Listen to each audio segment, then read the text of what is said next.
into another episode of Out of Touch, episode number 16. John Alden with you, Dustin Schutte with you, Mitchell Page planning to join us shortly. Got some fun things we're planning on getting into today. A few different ideas, or at least one that in my head is a little different than the way we normally do some things, and maybe we'll outline it here in a second and give Mitchell some time to join us. Before we started recording this, Dustin and I have just been chilling and hanging out. We've been waiting for Mitchell. He's kind of there's some different circumstances. We're also recording this on a different day than we normally do. So, just trying to get schedules worked out and be able to, put out another episode for you guys in time. And then we've also got, Thanksgiving coming up. So we're going to be doubling down this week on the recordings, trying to get things out so we can have those things scheduled for the next couple of weeks as, the holidays are around the corner. And I don't want to get too much into like Thanksgiving talk on this particular episode. I kind of want to save that for the next one since it's going to release, the day before Thanksgiving. So we'll kind of save that for the next time we record. But a few fun things I want to get into today. One thing I'm going to try I alluded to at the very beginning. We're going to play a game on this. Me, Dustin, and Mitchell. There's this thing that I found. It's called Google Feud. And I'll explain exactly what that is once we actually get started with that. And for those of you watching on YouTube, you'll be able to see what we're doing. So if you're on Spotify listening, I'm going to do my best to make it something that you can still enjoy while listening to, but it also may be something that you may just want to turn on the YouTube version of the show, and we'll figure that out. And then speaking of YouTube, subscribe. We're close to 60 subscribers. We've been climbing each and every week, and our goal, as we've been mentioning every week for the past, month or so, we're trying to get to 100 by the end of the year. And if we do that, then we're going to do a live stream for the first episode of 2024. So if you haven't subscribed yet and you're listening to us on YouTube or watching us on YouTube, I should say, just hit that subscribe button, the little red button at the, actually, it really depends on if you're watching on desktop or on your phone, but it's usually sticking out right there for you to hit. And no trouble at all. And we'd greatly appreciate it. It helps. The reason people always wonder, like, what's the point of subscribing?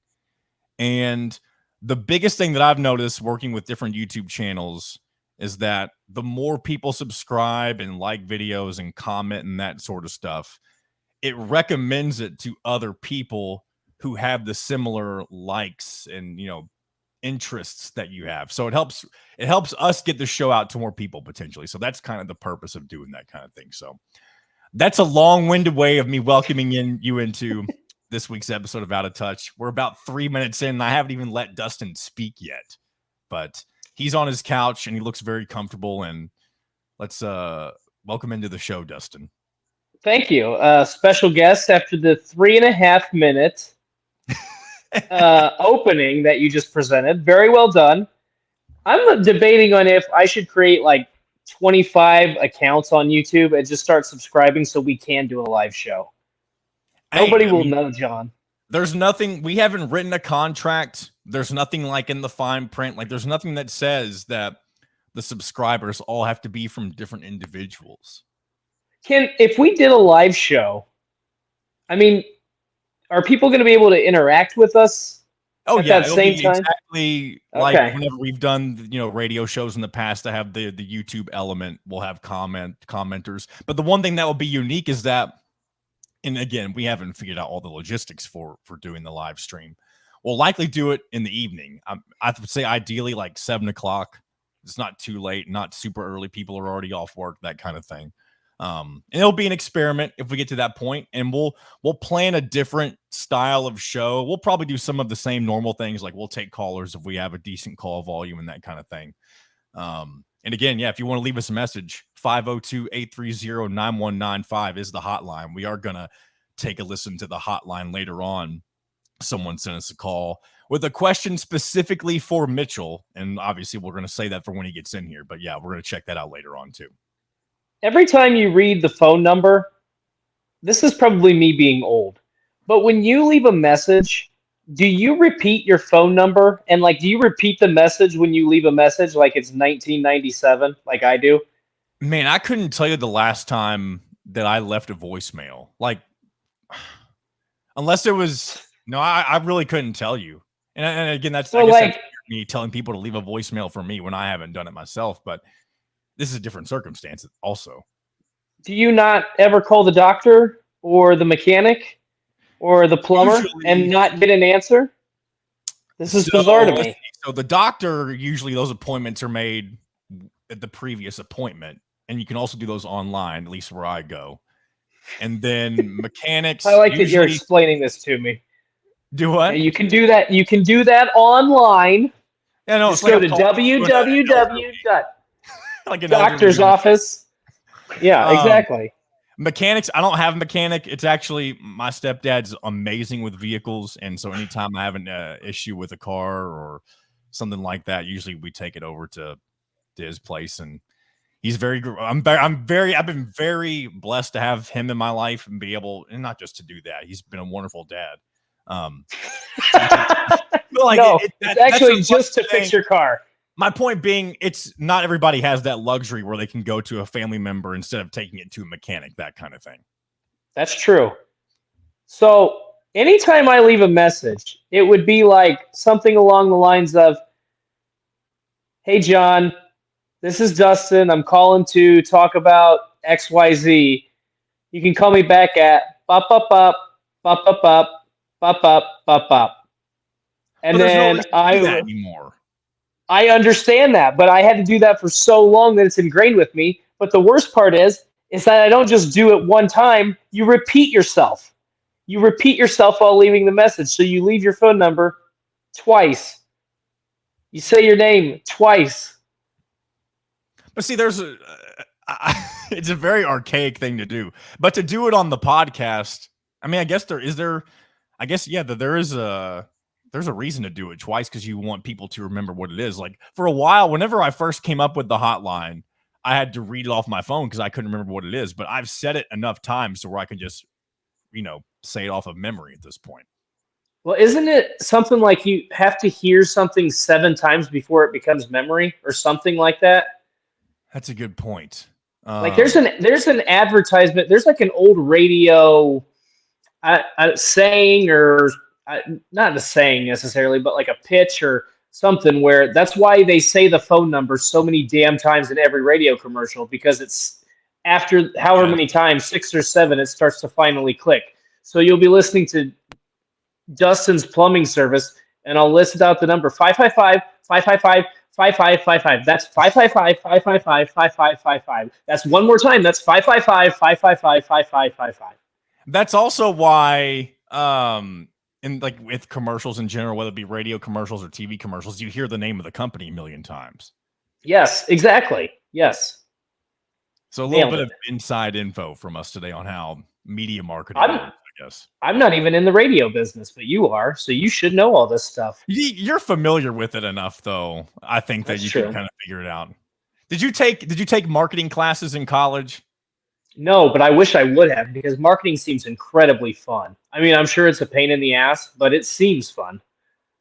Yeah, I don't want to get no. I was going to go down that marketing class path, but like that's not good content. Who wants to hear me talk about my experiences in a marketing class? Yeah. What do you do in a marketing class? I'm actually intrigued by this. Maybe nobody else is. Here's the thing. So I always thought I would be good at marketing. My dog is coughing, sneezing, doing everything possible to interrupt this Shout out to podcast. Biscuit. I think it's intentional. Anyway, I always thought I would be good at marketing because I feel like I have some creativity. But really, I'm just really good at making dad jokes. And I don't think that would work for a lot of companies. I'd have to find a really niche market there. I don't know. In the radio market specifically, like the demographics of people who listen to the radio the most are people who would enjoy dad jokes, I feel like. Maybe I hope so. I don't write commercials. I typically voice them, but I don't usually write them. I've had to write commercials in the past. It's very difficult. Like people think because I'm a writer, I can do certain things. Let me tell you, I can't. And writing a radio commercial or a webcast commercial is not one of my strengths. Yeah, it's especially if it's for something that you're either not familiar with or you don't have an interest in and that kind of thing. So, I'm gonna go ahead and dive into one of these things that I had lined up for us, and maybe Mitchell will join us in time to see what we're getting into. But first thing we're gonna do, and I'm pulling up on the screen, we're gonna go through 25 hilariously accurate Rockstar lookalikes. And if you're on YouTube, you can already see the first one. And we may not go through all these. I was just going through some funny stuff earlier and just thought maybe we could take a look at it. And this first one is Chad Smith, the drummer for the Red Hot Chili Peppers, and Will Ferrell. One of them clearly looks older than the other, but the facial expressions that they are making, it looks like they could be almost like an older brother and a younger brother type situation. Chad Smith kind of looks more like John McEnroe to me. Who? John McEnroe? Is that what you said? Yeah, the tennis player. So you're a big tennis guy. I was gonna say I have no idea who you're talking about, but you used to play tennis in college, didn't you? You don't know? I did. You don't know who John McEnroe is? I can tell you, like, I know who Roger Federer is. I know who Novak Djokovic is. I know who Rafael Nadal is. But after that, I probably I couldn't bet. who they are.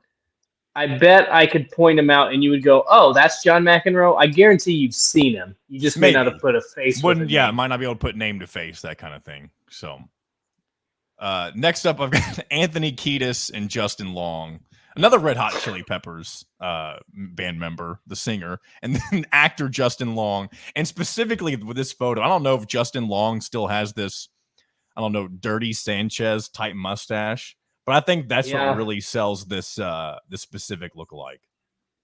Yeah, it is. That I thought that was John Krasinski at first with a mustache, but no, when you said Justin Long, it kind of looks like John Krasinski, like at the old seasons of The Office. John Krasinski, right. Next up, Lars Ulrich and Michael Keaton. I guess for me, this one's only about what they're like, the way they're moving their lips. I guess other than that, I don't think they really look alike. James Hetfield and Mark McGuire. Wow. Dustin, you're a baseball guy. Yes, those two do look alike. Wow. And a lot of that comes with the, I guess for this one, it's the, what kind of beard is that? I almost want to call it a soul patch. I don't know what really a soul patch. Yeah, it's kind of a soul patch. Just the little part. It's the little part underneath of the bottom lip, right? That's what a soul patch is. Yeah. Robert Trujillo, Roman Reigns, Eddie Vedder, Russell Crowe. This one, I looked through some of these earlier, and I just got a good laugh at this next one. Alice Cooper and Steve Carell. And when you look at it initially, obviously you think, what in the world are they thinking? But because, you know, one of them kind of looks like they're just kind of all over the place because of their hairstyle, I feel like. Mm-hmm. And then what I've noticed what they're doing with all of these is that they're taking the facial expression and matching it up, and that helps them look more like the person that they're comparing them with. It does. That's 100% true. But I think in this case, they actually, Alice Cooper and Steve Carell do look a lot more alike than I would have ever guessed. And that's not one of those that you would ever think without them putting it together on here. Ivan Moody and Wayne Rooney, and that kind of rhymes. Lead singer of Five Finger Death Punch, and then soccer player Wayne Rooney. Nice. Yeah, it is what it is. Kurt Cobain and Joe Anderson. I'm not familiar with Joe Anderson. Is he an actor? I don't know who Joe Anderson is, but I don't think that those two look that much alike, to be honest. Dave Grohl, Vic Fuentes. I don't know. I know Jason Segel. I don't know who Chris Novoselic is. Jack White, Johnny Depp. That's more so based on the hairstyle.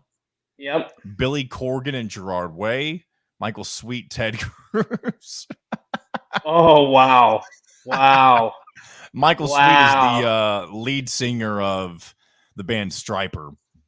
And, man, that's, again, another one that if you look at him just based on hairstyle alone, you would never put him together. But let me go ahead and say this too about Ted Cruz. And I'm not the only person who's said this ever, obviously, but he bears too much of a resemblance. Like Grayson Allen, the basketball player Grayson Allen, looks like he could be Oh, Ted Cruz's son. yes, that's true. That's 100% true. Yeah. I don't know if I've ever heard that comparison, but You that's a good one. haven't? I don't think I have. Felt like that was a very common thing back when Grayson Allen was playing at Duke. Maybe it was, and I Maybe I'm just wrong. forgot about it. No, you might be. You're probably right because they do look a lot alike. Oh, I that's like this next one too. David Draymond and Howie Mandel. That's good. I like that. Both of them have the bald head. Both of them have the piercings. Both of them have the soul patch. The only thing that really makes them look a little bit different is the, I guess, chin piercing that David Draymond has. Sammy Hagar and Guy Fieri. Interesting. Wow. Are you a Guy Fieri guy? I know you're a big foodie, Dustin. I do like Guy. Yeah, I haven't watched much of his stuff recently. I don't even know if he has new stuff, but I was a big fan of Diners, Drive-Ins, and Dives. Guy's Grocery Games is. I like all the food, not all of them. I like a lot of the Food Network like cooking competition shows. I think those are incredibly fun. So I'm a big fan. You know, he has a restaurant in Louisville. I've never eaten at it, but next time he's got a lot of restaurants. Yeah, I'd say it's probably not uncommon. Miles Kennedy and Kevin Bacon. That's interesting. Would have never put those two together. Frank Zappa, Shia LaBeouf. Very Okay. two different time differences. It looks like Travis Barker and Carrie Hart, Mick Jagger and Harry Styles. That's interesting. Wow. Yeah, they do look a little bit alike. Yeah. Tommy Lee, Chris Angel. I don't know who these next two are, and we'll go and get to the end of this. We don't want to do 15 minutes of lookalikes, but thought those are pretty funny. I gotta say though, I wish we need Mitchell here. We need his reactions. I need his thoughts because I know that he would take this in a way that I would never expect him to take it. If that makes sense. That's what he does. That is what he does. Our man Mitch. And I don't want to get into Google Feud just yet, because that's something that I wanted us to all do together as well. Just because I think it could be really fun, but we'll see. And we've also got a voicemail that I mentioned earlier that's specifically for Mitchell, and we'll just have to see what happens. He's dealing with some personal matters today and maybe yesterday as well, so that's kind of why that's why he's not able to join us at this current moment. And time is what time is, and you have to roll with things happening sometimes. If I could turn back time, in the words of Cher. Is that Cher? Okay, so when you said that, I initially thought of the 21 Pilots song. Oh, what's the 21 Pilots song? If you could turn back time to the good old days. What's this? It's called yes. Stressed Out. It's called Stressed Out. Yes. I know the song you're talking about. See, I'm terrible at putting together band names and song titles. Yeah. Who did you see? That's the generation difference. Cher. I couldn't tell you a single Cher song. I'd probably recognize a hit, but I wouldn't be able to tell you a Cher. You probably would. Yeah, I mean, I don't know the generational difference because that's not even my generation, but I know of her. I mean, I know a few of her songs, but those not very many of them. Well, there you go. All right, just got an update from Mitchell. He just sent us a text, and he is unfortunately not going to be able to join us during this recording. So we will just talk to him later on, and we'll see him on the next episode. Unfortunately, that is going to cut some of the things that we were planning on doing. We'll shelf the Google Feud for next time, and then we're also going to shelf the call just because it was directed specifically for Mitchell, and I'm not going to play that with him without him being here, so we can get his thoughts. It's something that we'll all have thoughts on. I have read the transcript, and I know what the call says, but with it being directed at Mitchell, I'm not gonna, I'll wait and play it later on. This is what I call pod security. Pod security. Instead of job security, pod security. That's what I'm talking about, man. There is at least one more thing that Dustin and I can get into, though. Yeah, I can't wait. It's something. Yeah, he does know what I'm about ready to say. And I thought of this last week, and I was like, we got to talk about this on the podcast just because it seems like you could get a myriad of answers from this. And we'll also get Mitchell's thoughts on this when we record again, because I'm sure he'd have some interesting things to say as well. But if you were going through a midlife crisis or even a quarter life crisis, depending on how old you are, what do you think is something that, would be your vice with that? And the reason I thought of it is when I was in college, I was an RA when I was in college, which form an opinion on me of that with what you will. I was a fun RA. I'll go ahead and say that. I love everybody. Being an RA. Everybody says it. Yes, I know. Everybody says they were the fun RA, and I know correct. I was the fun RA. I didn't bust anybody for alcohol. It doesn't mean not one person. But here's the thing. People also respected me. Now, are there people who probably took advantage of it? Yes. Here's the thing. And now we're going into a totally different thing that I wasn't fully expecting to get into. That's okay. And yeah, and that's fine. But it's one of those things like, if I don't see it, I'm not gonna, go out looking for it. I was that kind of RA. You know what I mean? Like, don't just be stupid. If you're gonna leave it out and show me that you've got, I don't know, drugs or alcohol in your room, that's one thing. If you're gonna hide it, I'm not gonna look for it. That's another thing. That was my whole shtick, I guess. It sounds like you and I would have maybe butted heads if you were my RA. How come? I may have had things that were out in the open for people to see. Didn't get busted, which is surprising because I had an RA who was a dick. And that's the nicest way I can put that. So he was searching for the problems. He was looking for people to break in the rules, that kind of thing. Yeah, I mean, it wasn't like he would do like a search and seizure or something, or not. Yeah, he wasn't doing anything like that. But he would do. I mean, if you were acting a little funny and thought you were drinking, he would probably come into your room and see if there was anything in there. So, I mean, I may have locked him out a few times. Oh man. So you would refuse to let, like, I don't know, authority in. Like, I don't know, you were allowed to just say you can't come in my room. I don't know if I was allowed to, but I did, and that stopped him. That's hilarious. I can remember one time. I probably can't get into the very specifics of this, but I do remember one time when there were multiple vices available in my dorm room, and how he walked by and did not see. I mean, it was in the middle of the doorway, and he walked right by. I don't know if he just wasn't in the mood to deal with it or what the case was, but there's a lot of things looking back that I was very fortunate that I did not get kicked out of school, arrested, or kicked off the tennis team. I'm not even making that up. Like, you're probably not the only one, and there's probably a lot of people out there who got lucky as well. Like, I mean, I wasn't an athlete in college, but I'm sure there's a lot of people who got away with things like that. So, anyway, the point of the story, getting to why I was an RA. So, one of my, I guess, residents on my floor, he was really into guitar, and sometimes I would hang out in his room, and we would just jam out. I mean, I wouldn't jam out. I would enjoy the jamming out and just wish that I could play this guitar. And I made the statement, and I had thought about it again recently. I made the statement that if I had a midlife crisis, I feel like I would buy a very expensive electric guitar and try to teach myself how to play it. I don't know if I would realistically do that. I don't know how I'll be when I'm, I don't know, in my mid to late 30s and in my early 40s, but that's the one thing that I feel like I would splurge on, especially if I had, more money. I mean, why not throw something at something like that? So, is this something you like? Are you asking, is this something I would splurge on? Like, I would throw a lot of money at. Anyone has, like, a midlife crisis, I feel like, can be a myriad of different things.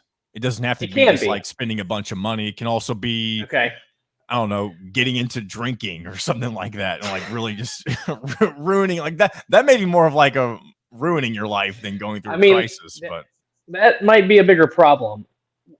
So here's what I think it is for me. And I think it's because I'm a former, I don't like to use the word athlete because I played college, or I played tennis at a Division III college. So it's not like I was uber athletic. Like I'm not like anybody you see on TV, but there is a competitive side to me. And for the most part, I've kind of buried that away because for a long time I didn't like the person I was. And as I told Mitchell on another show, like when you're in it, doesn't matter if you're playing Division I football or if you're Division III tennis, you are when you're competing every day. It's not just on the court, like you are in the weight room. You want to do one more set. You want to run something faster. You want to do this and that. I have always wanted, and this goes back to our early episodes, I have always wanted to learn how to box. And now I think I'm getting to the point where I'm going to splurge money on and take like actual boxing classes. Like I told you, I did the kickboxing. I think I did the kickboxing workout, but it wasn't really like you learned a little bit, but it wasn't it wasn't enough. I want like a full boxing like lessons workout. I don't want to fight anybody in the ring. Like I would get my ass kicked, and I'm not interested in that at 35. But just learning how to box and like feeling like I could still do something athletically or competitively is what really I think is going to be my midlife crisis type thing. I think that's something that like, I don't know if I've ever thought of it as a crisis or a midlife crisis, but one thing I'm afraid of when it comes to aging is not, and I'm already not as athletic as I was in high school. Like that's fine, but I'm afraid that I won't even be able to like, be remotely close to what I was, you know what I'm saying? So, and I think for me, it's like, for most of my life, I've kind of worked out most of my life, like even after sports and all that. And there's just a time when if you don't do it, so there was probably a year when I was going through a really hard time, didn't work out, ate a lot, drank a lot. And when I finally got to working out again, and you realize that you, like, once you stop, it's so hard to get back to where you were physically. Man, that is a tough pill to swallow. I remember right when, I don't think COVID had happened yet, but right when I moved into my first apartment in the beginning of 2020, so it was right before COVID, I was very eager to get back in shape. And, the apartment complex that we lived at it wasn't like a full-size gym, but it had like, the basic necessities, I guess. And so I tried to regularly go and run on the treadmill because it was, I moved in January. I wasn't going to run outside. And I noticed very quickly, maybe 3 or 4 days into regularly going on the treadmill, that I cannot go as long or as fast as I used to be able to. And I may have been a tad overweight. I've never really been obese, but I've gone through fluctuations where I'm maybe 10 or 15 pounds heavier than I need to be, that kind of thing.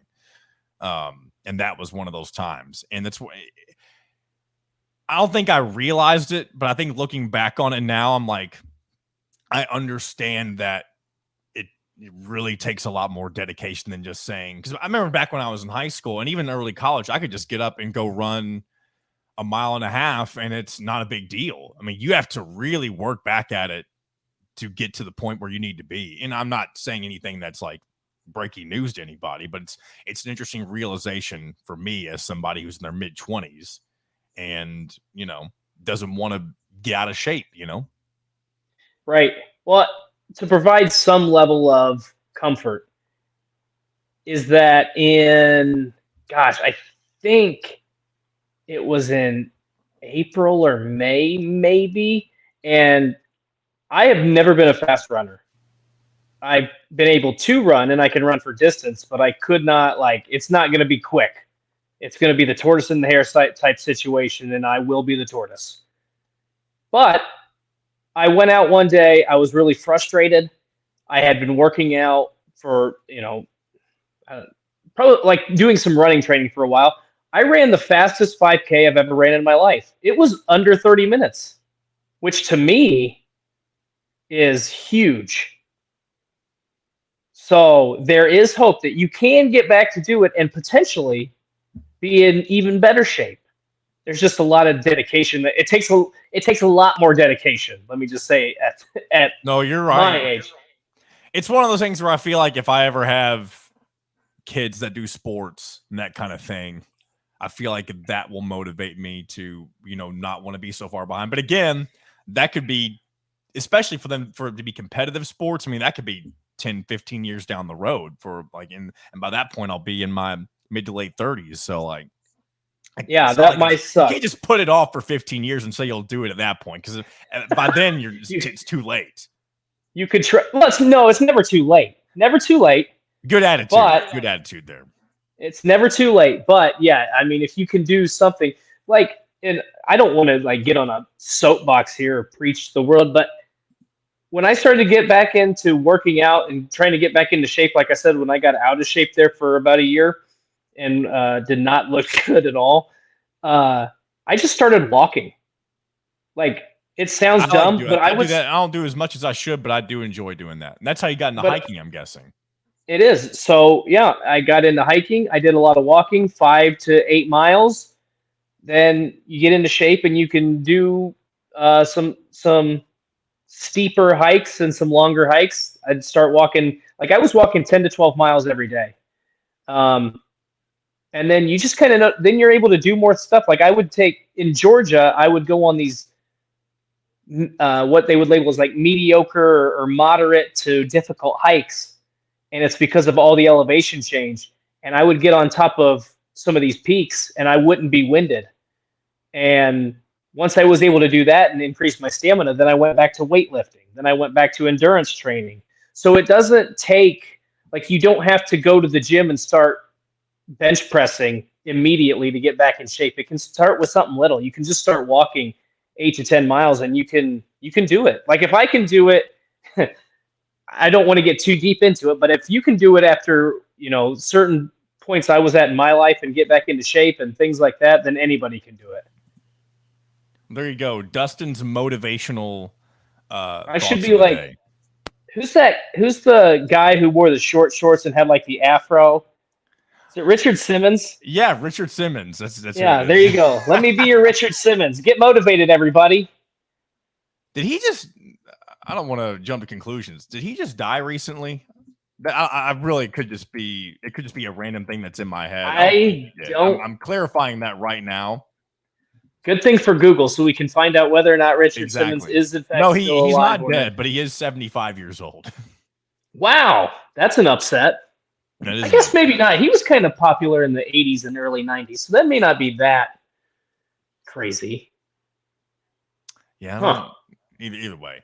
One other thing, and I don't know if this falls into midlife crisis, and Dustin, I feel like you'll be on board with me in this as well. Feeling the need to travel and see all of the iconic places in the United States. And again, for family members who are hearing me say that, they may be like, "You've never been interested in doing that kind of thing." Well, it's because I've not been an adult for very long. And being an adult, like you get new interests, and especially since I've been married, going to different places with my wife, and we've never been anywhere super exotic. But I have this desire in me to every year I want to go somewhere different for vacation. Yes. I want to go to the same place every year, and I want to be able to see as much of the United States as I can. I don't really have the desire to go overseas. Maybe that'll change, and that's mainly due to my fear of flying, which I've outlined a couple of times, I think, on this podcast. You have. Worth it, though. So, yeah. Worth it. So, this is funny because when I was younger, my mom still complains about this. I hated hiking. Because I'm like, we're just outside, we're just walking in the woods. This is dumb. And you don't appreciate most of us at a young age don't appreciate nature. But I think there's something to be said, like, I don't know, do you ever do this? So, and I know that you guys are married but like we will just go out, Abby and I, to a new restaurant. And like that to me is fun. Like, do you know what I mean? Yeah, like sometimes really it's just like something simple. Like we did a hot pot somewhere in St. Louis, and it was fun. It was unique. I had done it with my friend in Nashville, Indie Hater 1. He introduced shout out Indie Hater 1. he introduced me to the hot pot, and so I knew what it was about, but I'd never done it at like a restaurant. So that was something fun and new that we had done that neither one of us had done. So I think that there is something like when you experience something together for the first time, whether that's going to like Washington D.C. or trying a new restaurant or um, I don't know, going to Yosemite or whatever it might be, trying something new and getting that experience together, I think it's a lot of fun. So I think you're onto something here. Yeah, and this makes me want to get into a couple more like subtopics with that. And actually, they're mainly just questions. One, what's your favorite place you've ever been to? And two, what is the top bucket list place you want to go to right now in the United States that you haven't yet been to? Okay, so I think without thinking about it, because I'm sure I'm going to give you two places I've never been that I really want to go. One is Alaska, and two is Asheville, North Carolina. And I know it seems like very separate. Those are very good. My wife just went to Asheville this past spring. So I've heard a lot of really good things about Asheville. There's great hiking. There's great waterfalls. I think it would be really fun. I've heard it's like kind of, I don't know if there's just, from what I've heard, there's a lot to do and like things that would be up my alley. A lot of music, breweries, things like that. In the mountains. A lot of hiking. And then Alaska, obviously the last frontier. And just, I think that would be really cool to see all the nature and mountains. And again, would you do a cruise? I feel like most people that go to Alaska do a cruise. Yes, I would do a cruise because I do not trust one of those like Orville Wright type planes flying me across the ocean.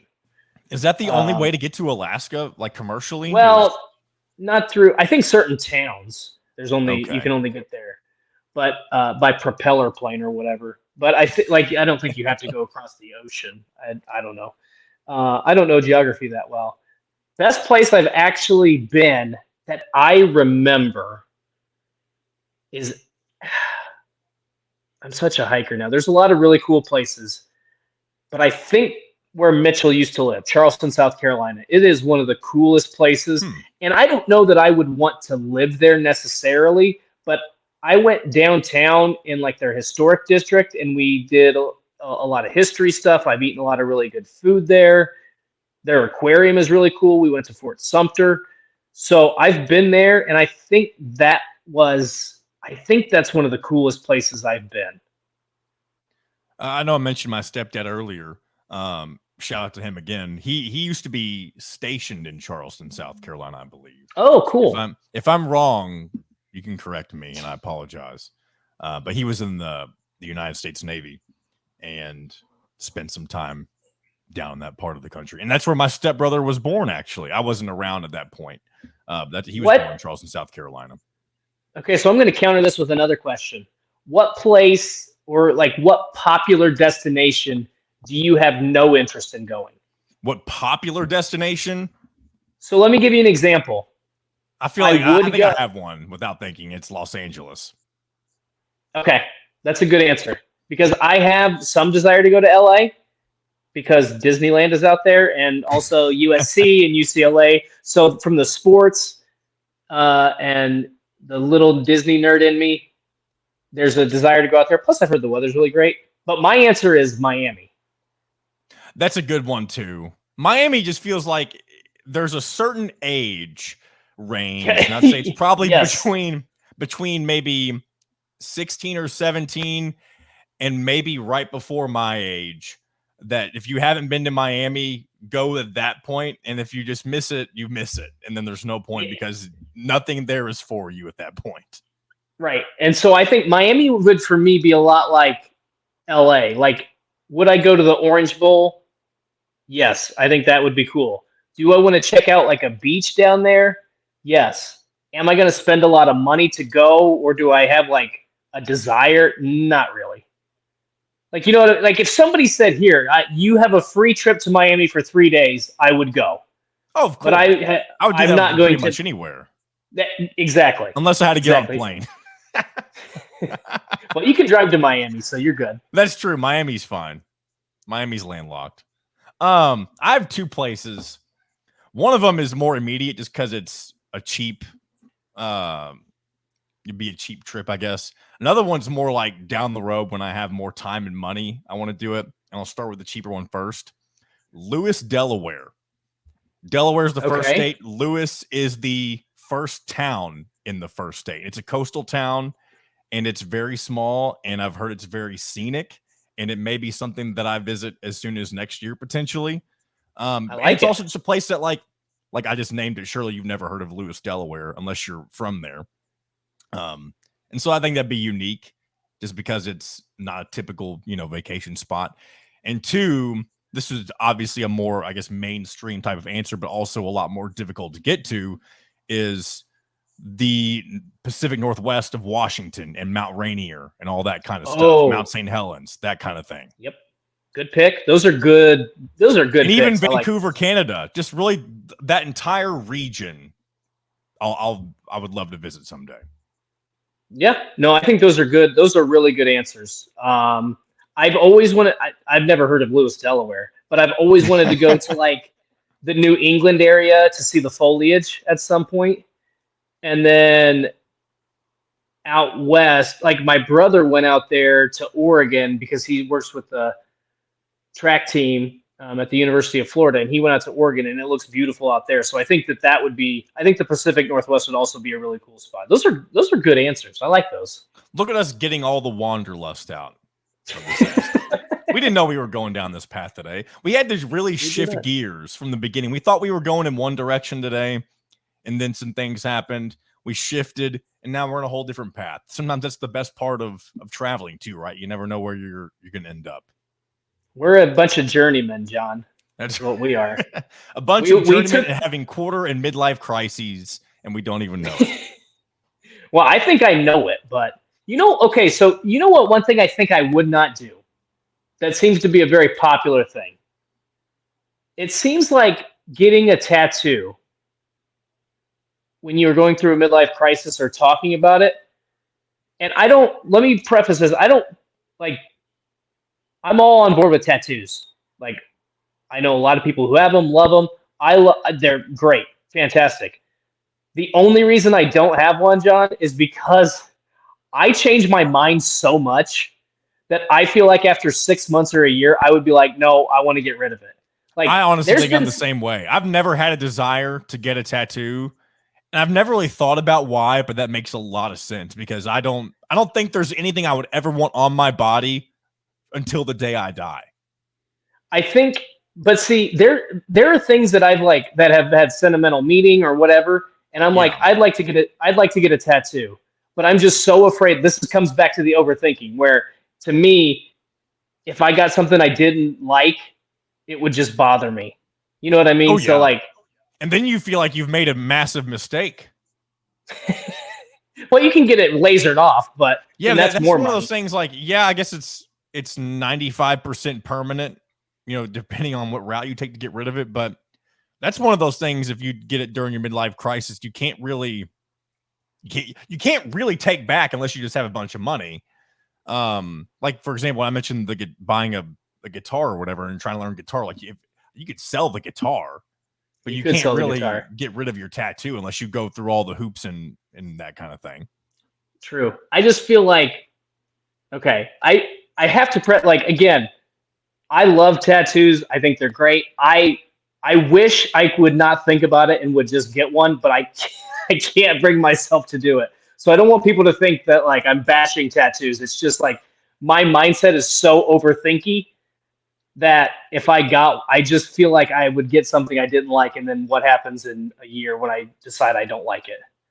Last thing, and then we'll wrap this up. So since we're just going to put you on the spot right now, if you had to get a tattoo this very moment, what would it be of? And where would you get it tattooed at? Man, that's a good question. It would probably be something like, it would be something that meant something to me. So like, I don't know if I could think of a design or like any object or something, but there would probably be something. So like my grandpa passed away, and I took that pretty hard a few years ago. Mm-hmm. So there would probably be I would probably have like a quote or something along those lines. I don't know exactly what. And honestly, I think I would get it. I would probably get it on like my back shoulder or something. Yeah, that's pretty cool. And I don't know why. Now I'm going to end up with a back shoulder tattoo. Thanks, John. But I feel Making like you jump, it to making me you it would be think. something exactly. To me it would be something that had to be meaningful, something that I don't know, just something that meant something to me. I don't think I would just get like a random. I don't think I would just get something just for me. I think it would have to mean something, and I think I would get it like right here on the back right shoulder blade. Well, there you go.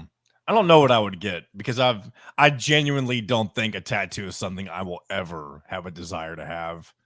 Just because not only do I overthink things like you were saying, but it's I don't think there is a single thing that would ever satisfy what I would want it to be, I guess. Just never satisfied with what it would be. It doesn't matter what it could be, you know? So Yeah, sure. there you have it.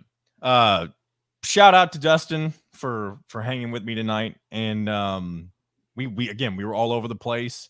Shout out to you guys for sticking around. I apologize that we were kind of in all sorts of directions, and maybe you all like it that way.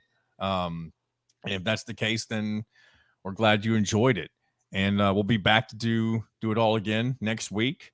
We'll have Mitchell with us. We'll get into the Google feud, and we'll get into back on the hotline, that 502-830-9195 that I'm repeating again.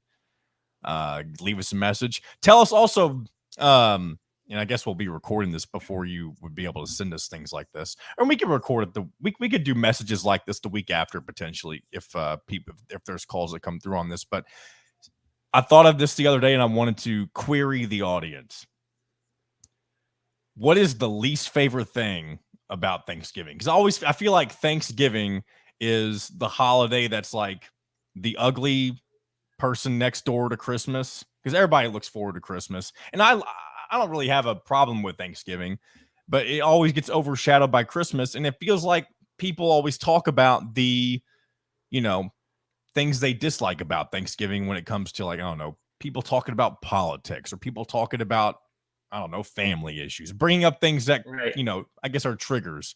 So if you feel so obliged, leave us a message. Tell me a story, or tell us a story of the worst Thanksgiving experience you've ever had. And you don't have to be specific. You don't have to call anybody out, obviously. But I always think those kinds of things are funny, even though they're, I guess, potentially bad situations. Hopefully nothing dangerous, obviously. But feel free to share. I would love to hear a funny story of just a Thanksgiving gone wrong, and maybe we'll share some. I have one that I may share. I won't say any names, obviously, but we did have an interesting Thanksgiving. It might have been close to 10 years ago at this point, where a couple family members got a little testy about some things, and there really isn't much to it other than that. So there really isn't much to say. 'Cause again, I don't want people to listen to this and to be pissed off. So, anyway, but if you want to share yours the hotline at 502-830-9195, and subscribe to the channel. Get us to 100 subscribers by the end of the year so we can do that live stream. Dustin, any parting words before we close this one out? No, I'm just gonna go create like 25 YouTube accounts and get us up to 100. Yeah, we'll be at 100 by the end of the night. If there we go. Thanks for listening, guys. We will talk to you next week.